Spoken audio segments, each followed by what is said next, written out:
মানিকগঞ্জের শিবালয়ের ঘাইটঘর তেওরা এলাকার ২৮ বছরের যুবক জুলহাস মোল্লা নিজেই বিমান তৈরি করে ব্যাপক সাড়া ফেলেছেন। নিজের তৈরি করা আরসি বিমান আকাশে উড়িয়েছেন। আর বিমান চালানোর দৃশ্য দেখতে বহু উৎসুক মানুষ যমুনার চরে ভিড়ও করেছিলেন। গত ৪ মার্চ সকালে সব ধরনের প্রস্তুতি শেষ করে জাফরগঞ্জের যমুনার চরে জুলহাসের নিজ হাতে তৈরি বিমান আকাশে উড্ডয়ন হয়।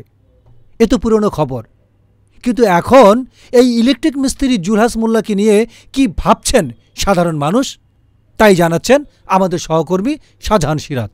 যে সার্টিফিকেট ছাড়া যাদের ওই রকম মেধা আছে, সরকারের যাই সরকার আসুক, ওই রকম যাদের মনে আশা আছে যে জিনিস করতে পারবে, তাকে চান্স দেওয়াটা খুবই দরকার।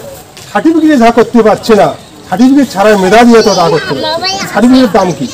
আমি এই কাঠমিস্ত্রির কাজ করি, আমি এই কাঠমিস্ত্রি এই হাতুর বাটাল দিয়ে আমি দোতলা তৈরি করতে পারি। আমার তো পড়াশোনা নাই, আমার সার্টিফিকেট নাই। তা আমি যদি হাতুর বাটাল দিয়ে আমি দোতলা করতে পারি, তাহলে আমার সার্টিফিকেট দরকারই। আমি চাই সার্টিফিকেট ছাড়াই যাদের মেধা আছে, মেধা অনুযায়ী কাজ করতে পারবে, তাদেরকে সেই কাজটা দেওয়া করে দেয়।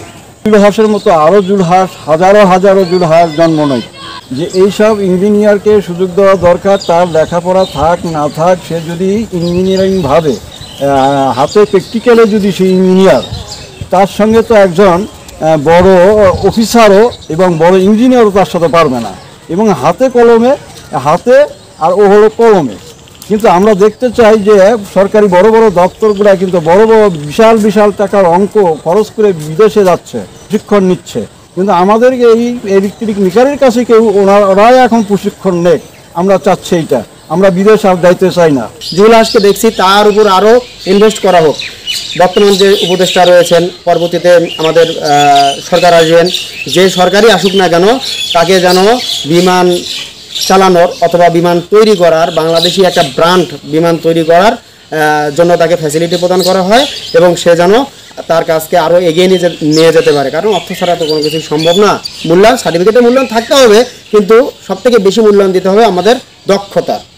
ধন্যবাদ সুমন ভাইকে। যেমনটি বললেন সুমন ভাই যে আসলে সার্টিফিকেটের মূল্য থাকতে হবে, কিন্তু তার চেয়েও বহির্বিশ্বে উন্নত দেশগুলোতে যেমন মেধার মূল্যায়ন করা হয়, দক্ষতার মূল্যায়ন করা হয়, সেভাবেই বাংলাদেশেও যেন আগামীর যে সরকারই আসুক না কেন, রাষ্ট্রীয়ভাবে যেন বাংলাদেশে মেধার এবং দক্ষতার যেন সঠিক মূল্যায়ন হয়, এটাই কিন্তু প্রত্যাশা করে তৃণমূলের সাধারণ জনগণ। শাহজাহান সিরাজ, গণমানুষের আওয়াজ, গাইবান্ধা।